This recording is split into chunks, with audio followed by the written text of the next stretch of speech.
National conference से भी हम बात करते हैं, पीडीपी से भी बात करते हैं। वो उनका ये कहना है जो भी काम यहाँ पे हुआ है, ग्राउंड लेवल पे जो भी काम हुआ है वो हमने किया है। चाहे एम्स की बात की जाए, चाहे इस्लामिक यूनिवर्सिटी की बात करें या स्कॉस्ट की बात करें, उनका यही कहना है कि ग्राउंड लेवल पे हमने बहुत काम किया है। तो आप क्या बोल रहे हैं कि उन्होंने कोई काम नहीं किया? पॉलिटिक्स में ये नहीं चलता है कि मैं कई विलेजेस में गया, उन्होंने कहा कि हमने जी एक बंड बना है इस पूरे विलेज में, उस विलेज ने पूरे उस गांव में वोट डाला है।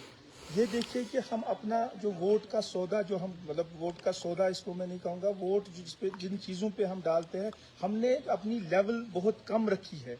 यहाँ पे एमएलए और एमपी सरपंच का काम करते आए हैं, जो सरपंच एक लोकल विलेज का सरपंच कर सकता है। एमपी वाले और एमएलए वाले काम तो यहाँ कोई हुए ही नहीं है।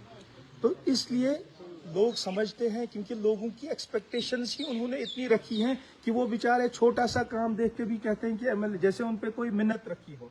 तो ये मिन्नत नहीं है, सियासतदान का काम है काम करना, और काम यहाँ पे कुछ नहीं हुआ है।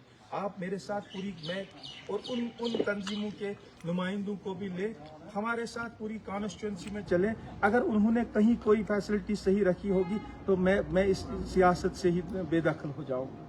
लेकिन जिस तरीके से आपने भी आपके चाहे नेशनल कॉन्फ्रेंस हो, पीडीपी हो, या कोई आम शहरी हो जो इस टाइम का इलेक्शन में आया, तो हर किसी ने अपने वादे किए, आप लोगों ने भी वादे किए। क्या उन वादों पे आप खड़े उतरेंगे? हम वादे किए हैं, उनको अपनी परफॉर्मेंस पे वोट लेना चाहिए था। उनको लोग अब वोट वादों पे नहीं देंगे। देखिए, वादा वो करता है जिसको पहली बार काम करना हो। जिन्होंने ऑलरेडी काम कर चुके हैं 70 साल, चाहे 50 साल कोई, चाहे 20 साल कोई, तो वो उस परफॉर्मेंस पे वोट दे। हमारा पहला मौका है, इसलिए हम इस वक्त सिर्फ वादा ही कर सकते हैं। और लेकिन मैं लोगों को ये ताकीद करता हूँ कि इस सियासत को परफॉर्मेंस बेस्ड बनाएं।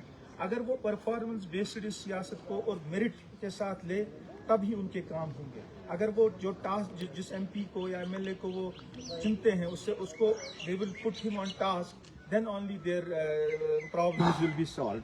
जो वादे किए हैं वो अब नए वादे नहीं कर सकते। वो अब पहले हमें ये बताएं कि जो पुराने वादे उन्होंने किए थे वो पूरे हुए कि नहीं। हम नए वादे उनसे उसके बाद लेंगे। हम पहली बार आए हैं और ये इस कमिटमेंट के साथ आए हैं कि अगर हम पहली ही जब आप हमें मौका देंगे, इसमें आपके काम नहीं कर सके, हम आगे आपके पास आएंगे ही। लेकिन अगर देखा जाए 13 तारीख को आने वाला है, क्योंकि आज रात को बिल्कुल कंपेनिंग बंद होगी, क्या लगता है आपको कितने वोट आएंगे आपको? इंशाल्लाह मैं उम्मीद करता हूं कि पुलवामा के जवान, पुलवामा के लोग भरपूर तादाद में पोलिंग स्टेशन पे जाएंगे और हमारे हक में वोट डालेंगे।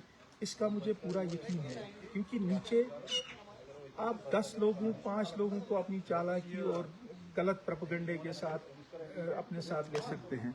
आम लोग इस प्रोपेगेंडे में नहीं आएगा इंशाल्लाह। ये इस उम्मीद के साथ हम इस 13 मई के इलेक्शन में जा रहे हैं।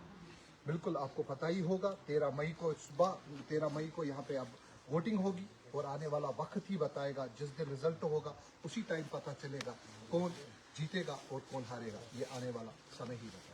बिल्कुल, आप तक हर कोई खबर पहुंचाते रहते हैं। बिल्कुल हमारे साथ जुड़े रहे अगली खबर के साथ।